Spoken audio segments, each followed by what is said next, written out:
name is Travis Wells. I'm the Assistant Athletic Director for Strategic Communications here at Virginia Tech, and it's my distinct pleasure to welcome all of you here this morning.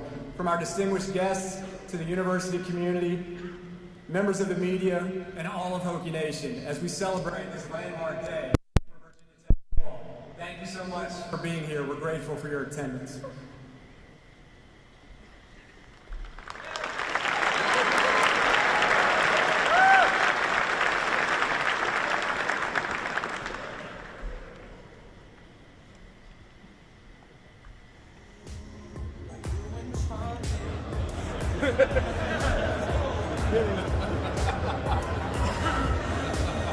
He changed his mind.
At this time, I'd like to welcome to the podium our very first speaker of the day. Please join me in welcoming Director for the Virginia Tech Board of Visitors, Mr. John Rokovich.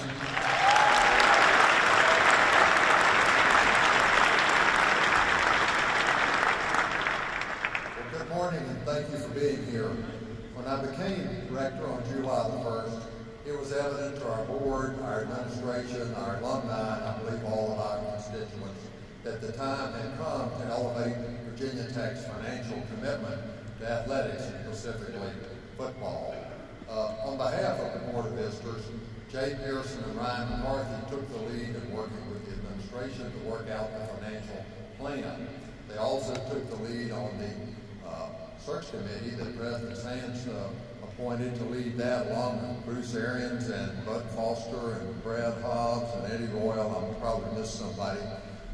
That resulted in what we have here today, an outstanding coach in Coach James Franklin. I will promise him our full support of all of our constituent groups, and I will also promise him that Blacksburg, Virginia and Virginia Tech will be the best place he ever lived. Thank you.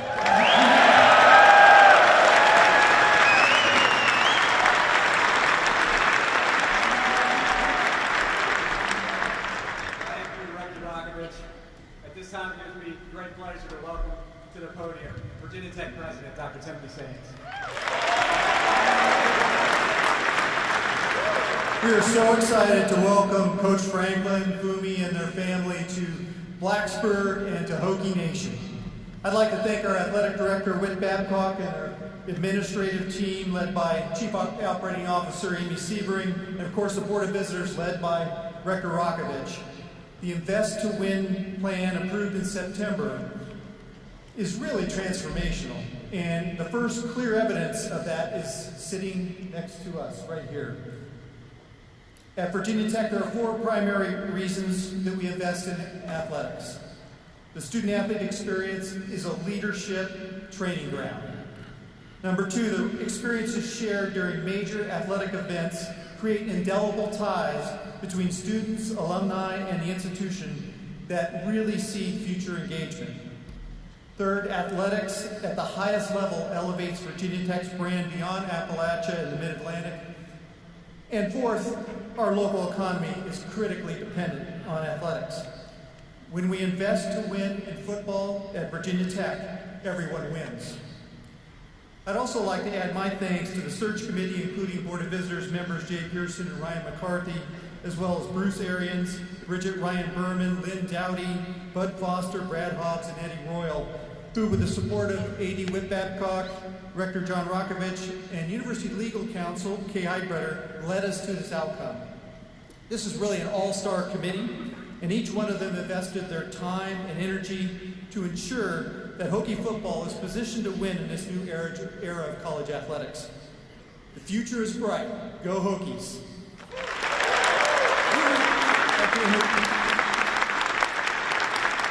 And now our athletic director, Whit Babcock.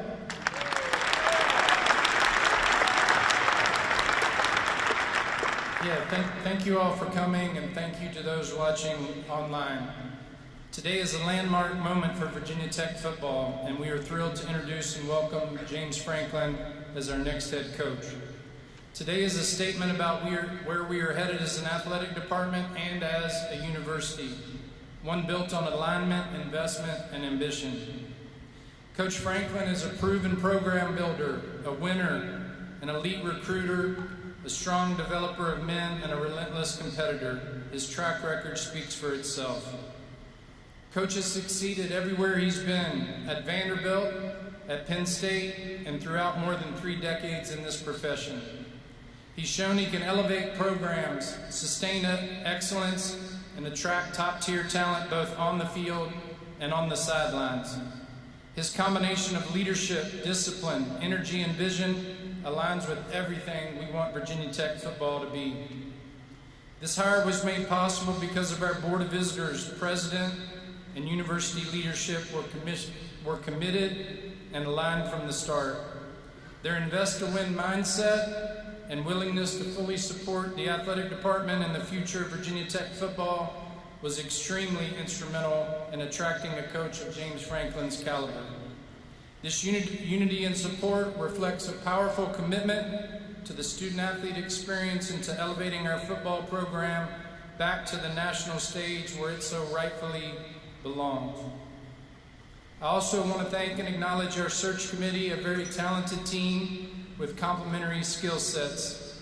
They were deliberate, thorough, insightful, and focused on finding the best leader for our program. They were tremendous. Job well done. Coach Franklin brings a lot to Virginia Tech. A championship-level resume, including a top 12 final CFP rankings, 7 of the last 9 seasons, and a national semifinal appearance last season. New Year's 6 bowl game success and a Big Ten title. He brings a commitment to developing student athletes as people, students, and competitors. He brings a dynamic recruiting presence with deep national relationships. He has heavily recruited and succeeded in recruiting Virginia and the Mid-Atlantic region and beyond. He brings a strong vision for program building, culture, and long-term sustainability. He brings a genuine passion for this role, for his players, the community, and he embraces the opportunity to write the next chapter of Virginia Tech football. Virginia Tech and Coach Franklin both have something to prove to the entire country, and we will do it all together. He also brings an appreciation for family. His priority of and love for his wife and 2 daughters was evident throughout this process. It's way more than just football to him. We are a family at Virginia Tech. This is home, as we like to say around here, and the Hokie family is ready to welcome the Franklin family with open arms. A message to our players who are in attendance: you are the heart of this program. Without players, there would be no coaches. Coach Franklin is here because we believe he can help you grow, develop, and achieve your goals individually and collectively. We are and always will be committed to your experience, well-being, and success. So I certainly want to thank our players and all of our student athletes, along with a very special acknowledgement of Coach Montgomery and his staff as well, for all of your,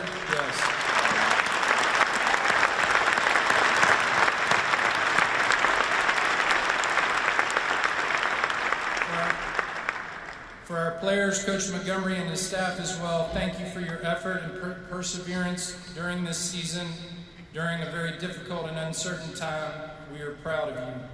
And please know this, all of you, again, players, coaches, and staff, you will have the full support of Hokie Nation behind you this Saturday, next Saturday, and beyond. And finally, a message to Hokie Nation. Thank you for your passion and pride. Your energy makes Lane Stadium one of the best environments in college football. Every single candidate we interacted with, interviewed, or more, always referenced you all and our amazing fan base, including Coach Franklin, of course. Hokie Nation deserves to be rewarded in return and will be very soon. Coach Franklin will feed off your energy and passion. He will build on it, and he will elevate it. The future starts today, and we could not be more excited. Here come the Hokies. Now, please join me in officially welcoming your next head football coach, Coach James Franklin.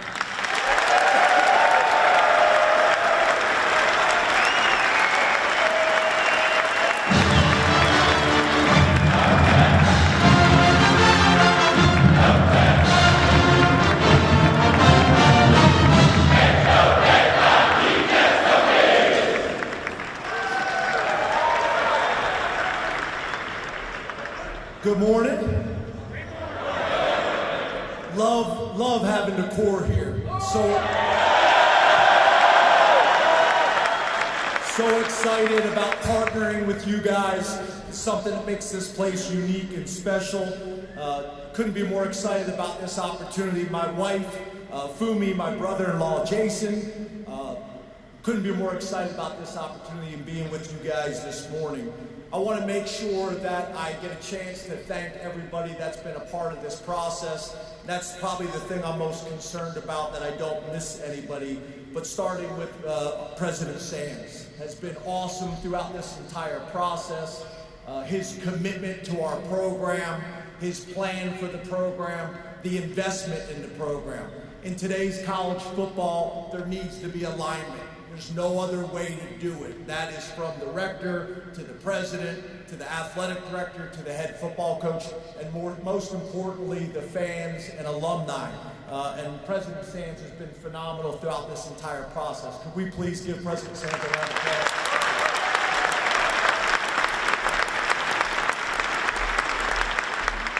I'd also like to thank our rector of the board, John Rokovich. I was fortunate to have an opportunity to fly to the board meetings yesterday in Northern Virginia. I found out very quickly, John said, look, you'll have your time tomorrow, but I run a tight ship in these meetings, so keep your message short. But I want to thank John for his leadership as well. That's been phenomenal, and obviously this relationship is going to be critical moving forward. And then most importantly, Whit Babcock. Whit has been relentless throughout this entire process. He has been authentic, he has been transparent, and he's been honest. And the opportunity to be able to get to know Whit on a more significant level has been a big part of this process for me. Back to what I was talking about before, the alignment is so important. And having an athletic director with Whit's experience and with his character has meant a lot to me and my family. So I want to thank Whit for his leadership in this process.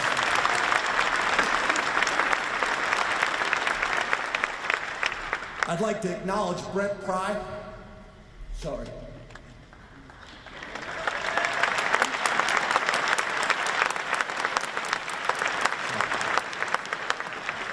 I always say I'm not going to get emotional, then I get emotional.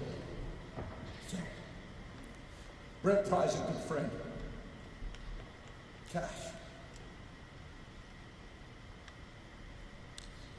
Brent Pry's dad was my offensive coordinator in college. Gosh.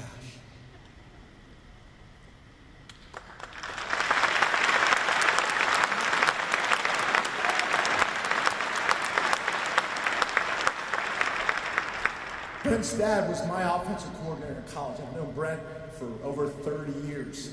Brent's first year coaching was my senior year at the Harvard of the Pennsylvania State Athletic Conference, East Stroudsburg University. I know you guys are all very familiar with it. And then Brent and his family was with me at Vanderbilt all 3 years, and then I think for our first 7 years at Penn State. So I got a ton of respect for Brent and his family. I know he poured his heart and soul into this place. I know this place is better today because of Brent and the commitment that he made.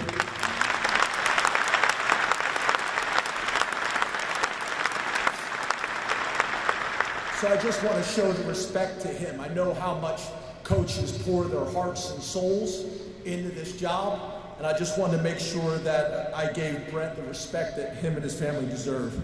Been in this profession for over 30 years, and have learned a ton of lessons. Started in Division II, worked my way all the way up, got my first big break in the ACC, been a head coach in the SEC, been a head coach in the Big Ten, and now obviously fortunate to have this unbelievable opportunity in the ACC at Virginia Tech. But all these experiences, all these lessons that I've learned, we're going to pour them into Virginia Tech. And I feel like it's going to put us in a really specific position to separate ourselves over a ton of different schools. There's very few head coaches that have had the experience in the SEC, in the Big Ten, and the ACC. And we're going to use all those experiences and resources for the betterment of Virginia Tech. I want to thank Penn State. I had 12 years there. It's very unusual in college football to get 12 years at a place. Most importantly, the relationships, the staff, the players. The players here at Virginia Tech are going to find out I'm a player's coach. That's what it's all about for me. That's what it always will be. Just to be very clear though, just because I'm a player's coach doesn't mean that there won't be discipline and accountability.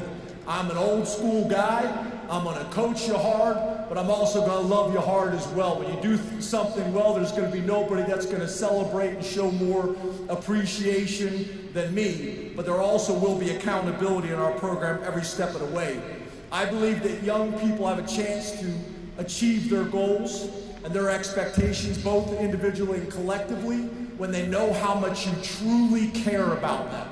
Young people want to be coached. I think there is a myth out there. I think there's a concern out there in today's major college football that you can't coach these guys. I don't think that's true.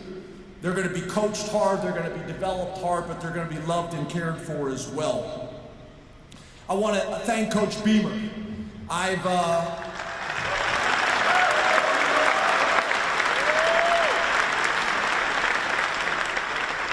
As everybody knows, Coach Beamer's the man. And he built this place. And I've asked for the blessings of two people. Sanya Allah, my father-in-law, I called him and asked for his blessing to marry his daughter, Fumi. And then the night before signing the contract, I called Coach Beamer and asked him for his blessing of taking over his program.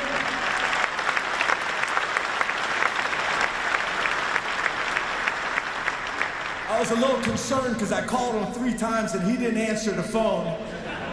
So I called his wife and she said, "I'm sorry, Coach, we didn't have your number." But I was able to get Coach Beamer's blessing, and that means a ton to me. I'm somebody that values the history, the traditions, the legends, and obviously nobody's more important than Virginia Tech football than Frank Beamer and his family. This place has produced some all-time greats. Michael Vick, Bruce Smith, Antonio Freeman, Corey Moore, Cam Chancellor, Tyrod Taylor, Kevin Jones, Christian Darrisaw, David Wilson, D'Angelo Hall, the Fuller family, the Edmond family. I can go on and on. And obviously, some people, I don't want to disrespect anybody that I may miss, but it's just been so much history and tradition. And at the end of the day, this is a player's game. I'm not sure why, but the plays just seem to work better when you got really good players. We had a running back at Penn State, maybe you guys have heard of him, named Saquon Barkley. And for some reason, when we handed the ball off to him, the plays just worked better. So coaches get a lot of credit, but this is a player's game. When you talk about some other things that I think are important to everybody here, is in my 15 years, we've always done it the right way. There's no shortcuts in building a program. And I think we have a track record that shows that. And I know that was important to all the men on this stage as well. Winning is really important. There's nobody that understands the importance of winning more than me, but there's also a way to do it with character and integrity, and we'll continue to do that and represent Virginia Tech the right way, both on and off the field. The passion is critical. We talked about it on Saturday. We've already started recruiting. 2 nights ago, I had 40 players on the phone, young men that are committed to Virginia Tech.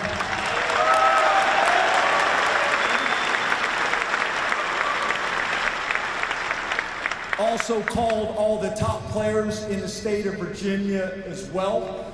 And we are going to need this stadium rocking on Saturday. One of the things that was important is me and my wife, when we were making this decision, we watched your game day the last few weeks, and it was impressive. During a challenging season, I want to give Coach Montgomery a ton of credit as well. The stadium is rocking. The guys are playing hard. And that's going to be important. We're going to have a ton of recruits this weekend for an official visit, and I want them to feel the energy in our stadium. So I'm going to ask you to pack that stadium for us. I can't wait to run out Enter the Sandman. I've been watching that intro to college football my entire life, and it is something special. And I'll watch it this Saturday and pay Coach Montgomery the respect that he deserves. But I can't wait to have the opportunity to run out in that stadium. I want to make sure that I go back and thank the search committee. I want to thank Bud Foster, huge part of this.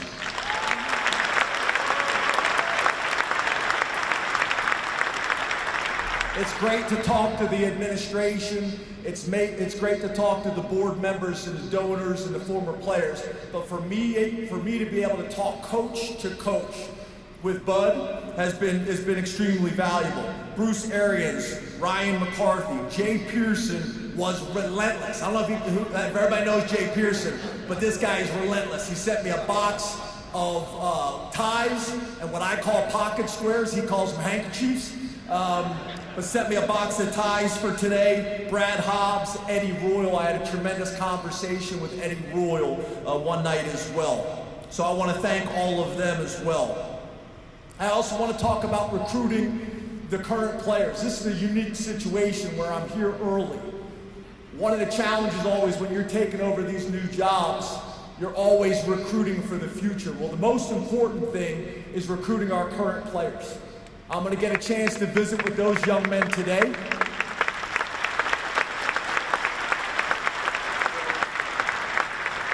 I think a lot of times the current team is worried about the new coach coming in and wanting his own players. The day I signed the contract to be the head coach at Virginia Tech, they're all my players. That is the current team, and that is the players that we're going to bring in for competition. And the reality is, people worry about, well, is he going to have favorites? Yes, I am going to have favorites. My favorites are high production and low maintenance players, coaches, and staff.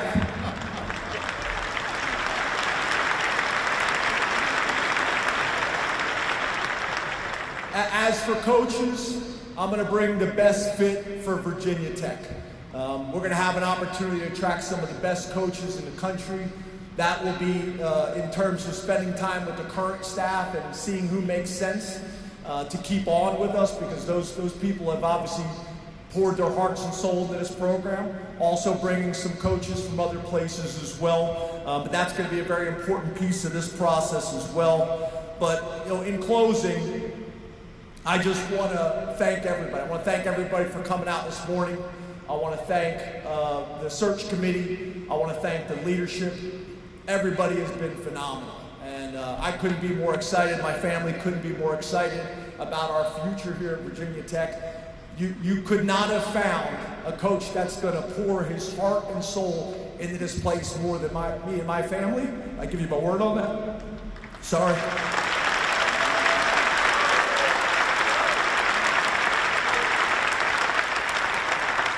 Sorry, you're going to find I'm an emotional guy.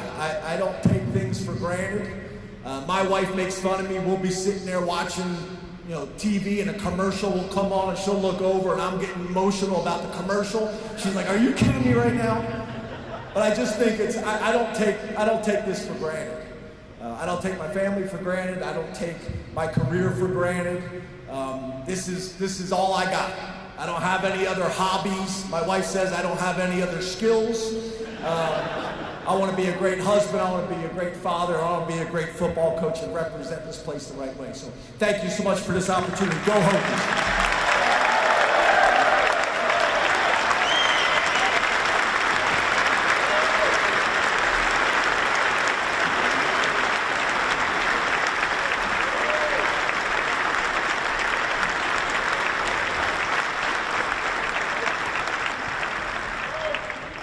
Thank you, Coach Franklin, Witt, Dr. Sands, and Rector Rakovich.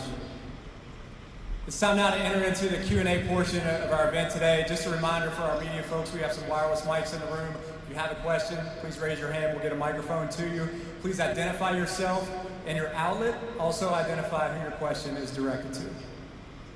We'll start on the front row here with Andy Bitter. James, Andy Bitter from Tech Sideline. Hey Andy, how are you? I'm curious in your conversation. Hey Andy, how are you? I'm pretty good. How are you? I'm curious in your conversations with the committee. How early did they approach you? How relentless were they? What convincing did you need to take this job?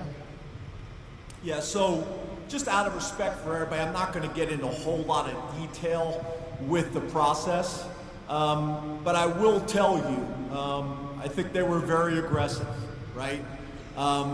The very first time we met, I don't want to speak for them, but I feel like they were ready for me to say yes that night, and I thought it was just a initial conversation, but I think they were aggressive.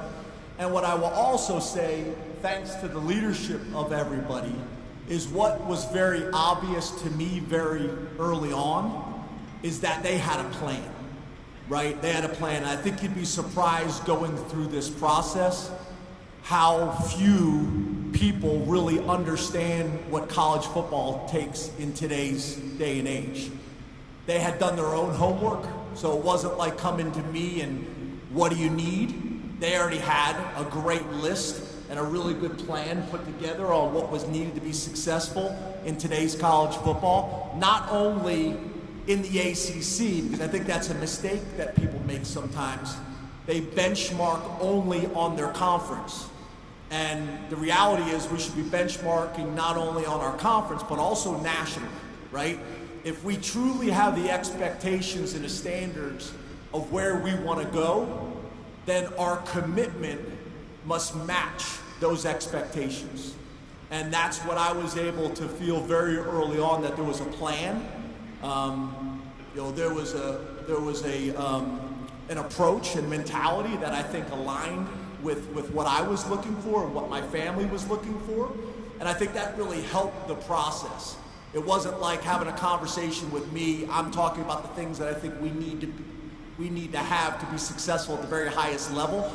They were already there, so I think that really helped with the entire process. But I'd say very aggressive from that point on. Me and Bud spoke pretty much every day, if not multiple times this day. His wife is shaking her head yes right now.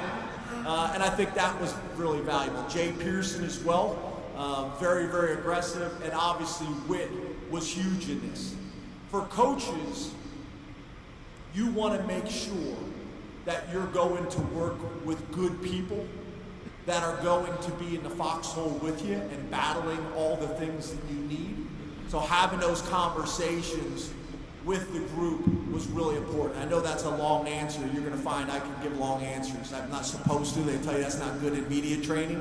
But those things I think were very helpful for me in the process. We'll go next to David Teal on the front row, and then Damian Swordman on row 2. Coach David Teal with Virginia.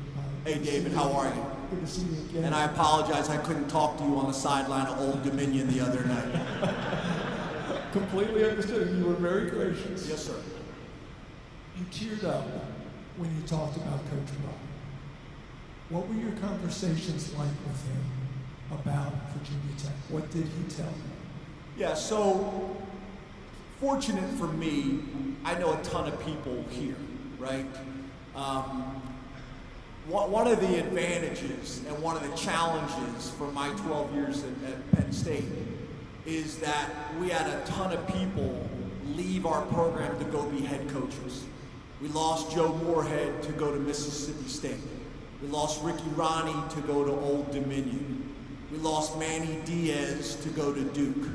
We lost Brent Pry to go to Virginia Tech. And when you lose really good people, that's part of the challenge. You got to continue to try to replace them. The other challenge is when they leave you, they take staff members with them, typically for promotions, right? And that's one of the challenges. You continue to lose really, really good people. The advantage, obviously, is I'm able to call Brett Pry, and he's going to tell me the truth. I didn't really want anybody to sugarcoat it because none of these places are perfect. I'm not perfect, right? Let's just talk about what are the strengths, what are the advantages, what are the challenges. And Brent was very, very transparent. The first thing that was very obvious is he cares about this place deeply. Going all the way back to when I think he was a GA with Bud in the Sugar Bowl. He's always spoke very, very highly of this place and the community as well. But that's valuable. It also allowed me and Whit to have very transparent conversations as well about some of the feedback I was getting, what are the plans for these types of things. But that was really valuable. And then other things, Michael Hazel has been on the staff. Michael was with me really from day one. When I showed up at Vanderbilt, Michael Hazel was on the staff. So having these people that I could have very honest, transparent conversations, because I'm no different than anybody else here, right? When you're making a decision that's not only going to impact your career, but also is going to impact your family, you want to make sure that you're making that decision with as much of the information possible so you can make an educated decision and put my family in the best position to be successful, but most importantly, put Virginia, well not most importantly, just as importantly, put Virginia Tech in the best position to be successful. And you can't really do that unless you have all the information. So Brent's been great through this entire process. I got a ton of respect for him and his family. And I probably would not be sitting here today without Brent's input and thoughts about this place. We'll go to Damian Swordman on the second row, and then David Cunningham on row 1.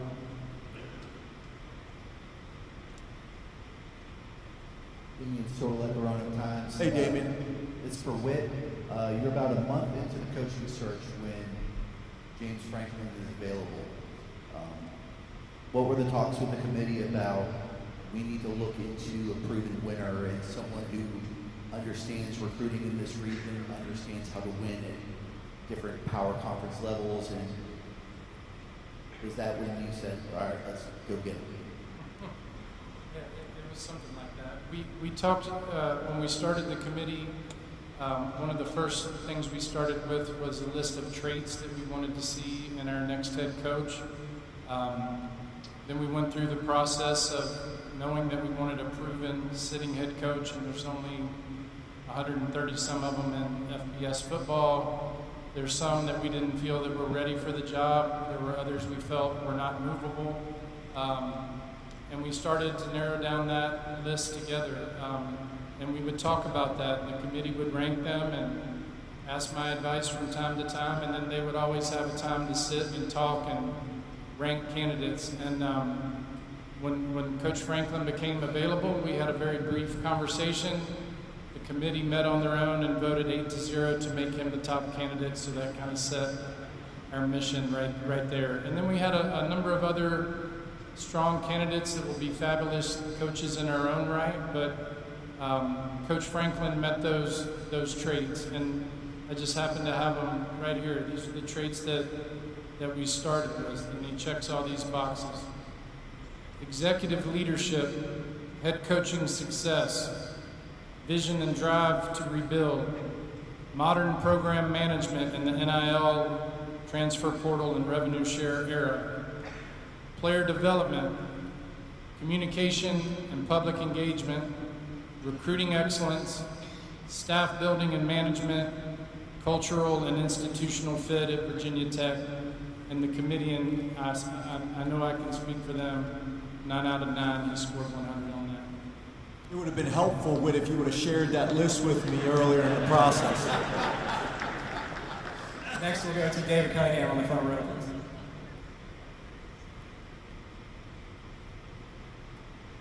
David Cunningham, Tech Sideline. Hey, David. How are you? Good, how are you? Good. Welcome to Blacksburg. Thank you, sir. In this era of college football, in your opinion, what does it take to succeed, and what about this program at Virginia Tech do you feel like is set up so the Hokies can thrive here? Yeah, so I think the first thing is alignment, like we've already talked about, from the board, the president, the athletic director, the head football coach. Some of those things deal with a financial commitment, right, which has been made. Those things started early in the process and before I was even a candidate. And then I would say after that, it's about getting the right people in place, starting with the head coach all the way down to the assistants and players. Those things are obviously really, really important and critical. But I think the things that kind of stood out to me right away is the passion for Virginia Tech football, the things that kind of align from a regional perspective. I got tremendous respect for the state of Virginia, the high school football, and also when you talk about a 6-hour radius from campus. The number of high-level football players, the types of coaching that they're getting, and the attractiveness of Virginia Tech to them as well. So it really started with the plan, and it started with the alignment. And then after that, it was just, does this make sense for both parties, and are we going to be able to achieve all of our goals and dreams here? And I think it's a place we can do that. Let's go to third row, Ryan Castle, please.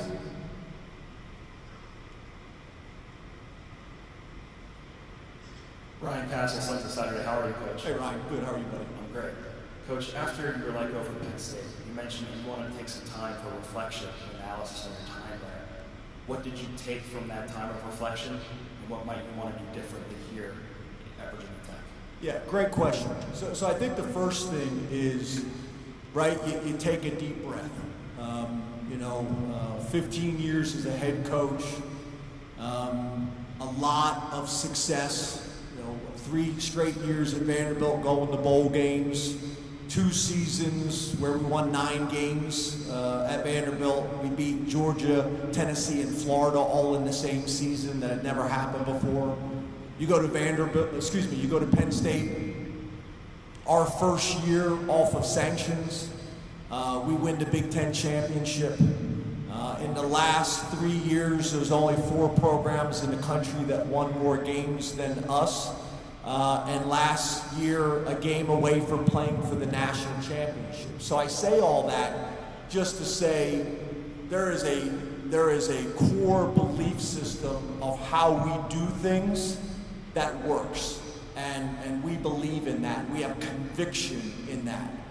But there's also time to say, what things can we do better? How can we evolve? How can we grow? And I think the most important thing is we all got to look in the mirror, right? We got to be authentic and we got to be transparent and say, what do we need to do to take the next step to be as successful as possible? And that's hard.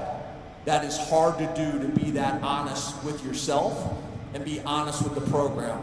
Just like everybody else, it probably starts with your phone, right? Being able to write notes in my phone. I have next staff notes. I have things that I learned through the process. Some of those things are for public consumption. Some of those things are for private, for me and my family. But areas that I know we need to grow and get better. So a lot of time to do it. More time than I've ever had in my life to do it, to be honest with you. Last week I was at the Old Dominion game. I tailgated for the first time ever, ate a hot dog, drank a beer. I'm not so sure if I'm supposed to say that or not. but tailgated for my first time ever in my life. And that time was good. It was painful, but it was good. And for us, me and my family, to take a minute, recharge our battery, was very important. So we're going to take all those experiences, all those lessons learned, and pour them into Virginia Tech. But I will also say this: people that have been following my career and the things that we did at Penn State, what I'm talking about is what you see right now.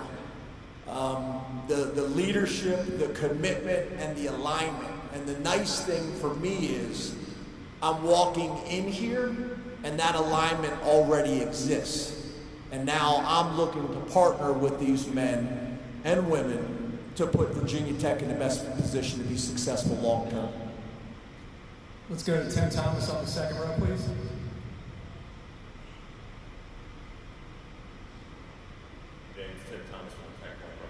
Hey Tim, how are you, buddy? Doing great. So what goes in this new era of college football to how you build out your roster in terms of high school recruiting versus the transfer portal, because we've seen so many different programs go so many different directions to have success? Yeah, so I don't know if I completely answered your question, so I'm going to tie these together. I think a couple things, right? I'm a big believer that this is still a game, a developmental game of young men. And that's developing them on the football field, that's developing them in the classroom, that's developing them to be prepared for the next phase of their life. I still believe that you can run your program from an old school perspective. I want this to be transformational, not transactional. There is more of a business aspect to college football than ever before, but I still believe you can still run your program in a way that's transformational, that starts with education and setting these guys up to be successful for the next 50 years of their life. But I would say it also has to do with these young men that we're going to be recruiting. They're going to be recruited from all the top programs in the country. They need to walk in to Virginia Tech football, and it needs to look, feel, smell, and operate like big time. Every aspect of it. Every aspect of it. How we make them feel when they come in the building, how important they are to what we're trying to do. When they walk around our facilities and they see the stadium and they see the indoor facility, and also when they get inside the football facility, it needs to look and feel and operate like a big-time program, because they're visiting all these other places.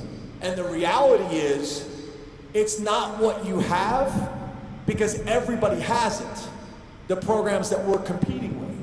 What stands out is the things that you're lacking.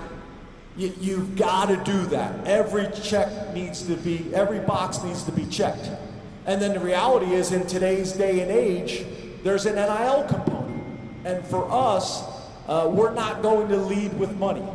I want young men to choose our program because this is where they want to be, but then we need to be competitive with all the other schools as well, because it doesn't make sense for us to ask these young people to walk away from significant money.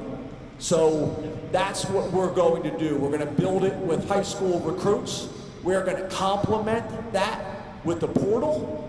But I also think in year one, we're going to have an opportunity to maybe use the portal this year in year one, probably different than we will in other years. So we'll do that. I just think you have to be careful. If you are a portal team, you live by the portal, then every year you're going to have to live by the portal. You bring in 15 high school players and 30 transfer portal players. Most of those guys are seniors. They have 1 year. And now all of a sudden you got to replace 30 guys that are leaving out of your program at the transfer portal. It's hard to ever get out of that cycle. So it's going to be a high school developmental program that we are going to complement with the transfer portal. I would probably describe it a little bit like how a lot of programs in the past used junior college to fill holes in the roster while you're developing young people to get ready to be able to go out there and compete on the field. I'm a big believer it starts up front with the O-line and D-line. You can have all the skilled players you want, but if you can't dominate the line of scrimmage, you're going to have challenges. The line of scrimmage, the closer you get to the ball, that's a grown man's game in there. It's different being a wide receiver or a corner at 18, 19 years old compared to being 22 and 23 years old and 300 pounds up front. That's a grown man's game, and you got to be able to make sure you have those guys on your roster, especially for what we played in last year, which was a 16-game season. The depth is critical. Next, we'll go to the front row and Colby Crawford, and then row 5 for David Hale.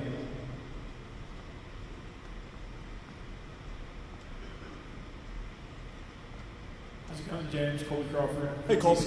How are you, buddy? Doing well. On your college game day interview, you mentioned we'll go win a national championship somewhere else. We've talked about alignment. What in this process really stood out that makes you think you can win a national championship at Virginia Tech? Yeah, well, again, it starts with alignment and it starts with commitment, right?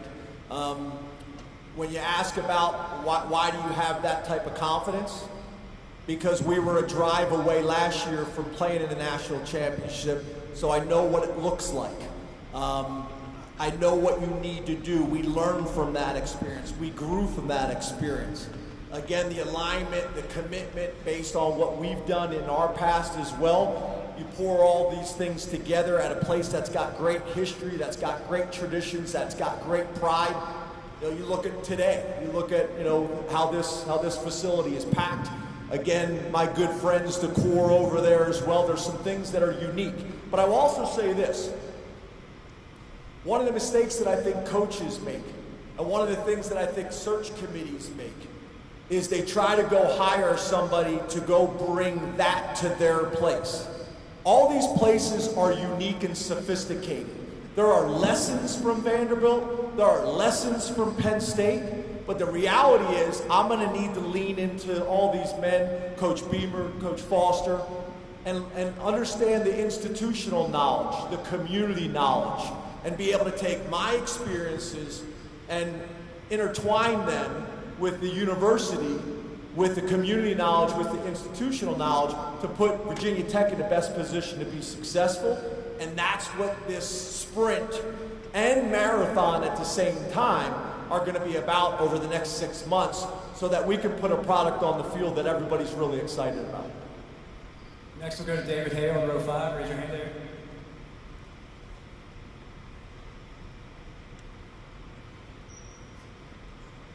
David Hale with ESPN. James, if you want to share that notes with your staff. Hi, David. Hello. How are you? I'm well. How are you? Good. I was going to say, if you want to share your notes app with all of your staff hire plans, that would help us out. If you could shoot, yeah, I think it'd be good. If you shoot Travis your cell phone number, I'll make sure you get that right after this. I owe you one. This is actually for Whit or President Sands. I know early in the process, there was a lot of discussion about modernizing the program in general. Bruce Arians, among others, talked about the general manager role and how that might play a part here. You guys have talked a lot about alignment here today. How do you see, are you still planning on filling a general manager role? And how do you see that fitting into the larger hierarchy here? Yes, we do plan to modernize with a more professional front office structure. A lot of that will depend on who Coach Franklin brings with him. I believe he has in mind somebody that he would like to see be the general manager. That's up to him. But if he brings a number of people that are great in player evaluation, great. And maybe we can add in some more on data analytics or rev share negotiation or NIL outbound sales. It's really taking what you already do as a football staff, enhancing it, and building it underneath this modern term of the front office. So it's in process, but a lot of it will depend on the skill sets of the folks that Coach Franklin hires, and then who do we need to go add and supplement to that. All right, next we got time for a couple more. We're going to go third row, Mark Berman, and then we'll finish with Kyle Bailey on row 2. Hi, Mark Berman, the Roanoke Times. Nice Hey, Mark. How are you, buddy? You mentioned Porter earlier, but I was curious, in terms of high school recruiting, how much of your success recruiting in Virginia lead you believe that the Virginia Tech might be a better fit for you than maybe some other options you had out there? Yeah, you know, I've been fortunate. My wife is from Spokane, Washington. I've coached in every conference as well as the NFL. So I think those experiences were valuable and give me the confidence that really feel like I could go coach anywhere and be successful. I truly believe that. But at the end of the day, it just came down to the history, the traditions of this place, the plan and commitment that was communicated, and also the aggressiveness that they went about it. So for me, being in the footprint is important, and we're excited about that. It allows us to hit the ground running because we already have significant relationships with most of the players in this area. But in today's college football, you're going to recruit nationally. You're going to need to go wherever you have to go to fill the roster. There are going to be some years where the state of Virginia is going to have enough players to be a good portion of our recruiting class. There's going to be other years that it isn't. We're going to have to widen our nets. That's always the case. That's the nature of college football. So having these relationships in the footprint are important, but we also have to be able to go nationally. That's where having an airport right on campus is going to be important. We're going to be very aggressive in doing that. That's also where some of the budget decisions are important as well, to allow myself and the assistant coaches to get out and to be efficient with our time when there's really not enough time in the day to do it all as it is. So all these things are really important and critical, all the way back to my days at Vanderbilt when I was flying Southwest. Things have changed. So we embrace the opportunities that are here. All right, with that, we'll wrap things up. Momentarily, we'll have some photo opportunities with our honored guests here at the podium. Just a reminder to all of our photographers in the back, if you would allow our University Athletics photographer Dave Nagel to be front and center, and then you all can kind of fill in behind Dave.